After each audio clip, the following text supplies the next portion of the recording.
ಅಲ್ಲ ಎಷ್ಟು ಚಂದ ಹೇಳಕತ್ತಿಪ್ಪ, ಆಕಿ ಹಿಂದೂನೇ ಇರಲಿ ನಾವು ಮುಸ್ಲಿಮ್ಸ ಇರ್ತೇವೆ ಅಂತೇಳಿ ಅಕ್ಕಿ ಧರ್ಮ ಆಕಿ ನಡೆಸ್ಲಿ ನನ್ನ ಧರ್ಮನ ನಡೆಸ್ಲಿ ಅಂತಿದ್ದಿ. ನಿನ್ನೆ ನನ್ನ ಮಗಳು ನಾನು ಒಳಗೆ ಮಾತಾಡಕತ್ತಾಗ ಕೊಳಾಗ ತಾಳಿ ಕೇಳಿದೆ. ನಮ್ದು ತಾಳಿ ಇರ್ತತಿಲ್ಲೋ, ತಾಳಿ ಎಲ್ಲೈತಿ ಅಂದೆ. ನಾನು ಮನ್ಯಾಗ ಇಟ್ಟು ಬಂದಾನೆ ಅಂದೆ.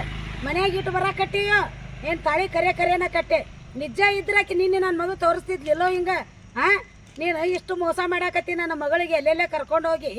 ನೀನು ನಿಜವಾಗಿ ಆದ್ರೆ ನೀನು ಈಗ ಆಕಿ ಹಿಂದೂ ಅಂತ ಹೇಳಿಬಿಟ್ಟು ನೀನು ಆಕೆ ಹಿಂದೂನ ಆಗಿದ್ರೆ ಕೈಯಾಗ ಮೆಹಂದಿ ಯಾಕೆ ನಿಮ್ಮ ಭಾಷೆ ತಕೋತಿದ್ಲು? ಮತ್ತೇನೈತಿ ಹಣಿಗೆ ಯಾಕೆ ಕುಕ್ಮ ಹಚ್ತಿದ್ದಿಲ್ಲ ಆಕಿ? ಇಲ್ಲಿ ನೋಡ, ನಿನ್ನ ಭಾಷೆದೊಳಗೆ ನಿನ್ನ ಹೆಸರು ಹಾಕ್ಕೊಂಡು ನಿನ್ನ ಭಾಷೆದೊಳಗೆ ನಿನ್ನ ಹೆಸರು ಹಾಕ್ಕೊಂಡು ಕೊಳ್ಳ ಗುಳ್ದಾಳ ಇಲ್ದ ನನ್ನ ಮಗಳು ಹೆಂಗೆ ಮಾಡಾಕತ್ತಾಳ? ನಮಗೆ ಹಣಿ ಮೇಲೆ ಕುಂಕುಮ ಇಲ್ಲ, ಕೈಯಾಗ ಬಳಿ ಇಲ್ಲ. ನನಗೆ ಸಂಕಟ ಆಗೋದಿಲ್ಲ ಅನ್ಪ. ಇಷ್ಟು ದಿನ ಹೊತ್ತು ಎತ್ತು ಹೊಡೋದು ಕೆತ್ತ ಮಾತಾಡ್ತೀವಿ ಮಾರಾಯ. ಊರು ಮುಕ್ಕಳೆ ಚಂದಾಗಿ ನನ್ನ ಮಗಳಿಗೆ ರೀತಿ ನಡ್ತಿ ಕೊಡು. ಮತ್ತು ನನಗೆ ಹೆಂಗೆ ಹಿಂಗೆ ಧರ್ಮದಂತ ನಡ್ಕೋತೇವೆ ಅಂತೀಯ ನೀನು. ಹೊಟ್ಟೆ ಉರಿಯಂಗಿಲ್ಲ ನನ್ನ ಮಗಳನ್ನ ನೀ ತೊಗೊಂಡು ಹೋದ್ರೆ ಬಿಟ್ಟು ಬಿಡಾಕಿನ ಸರಳ.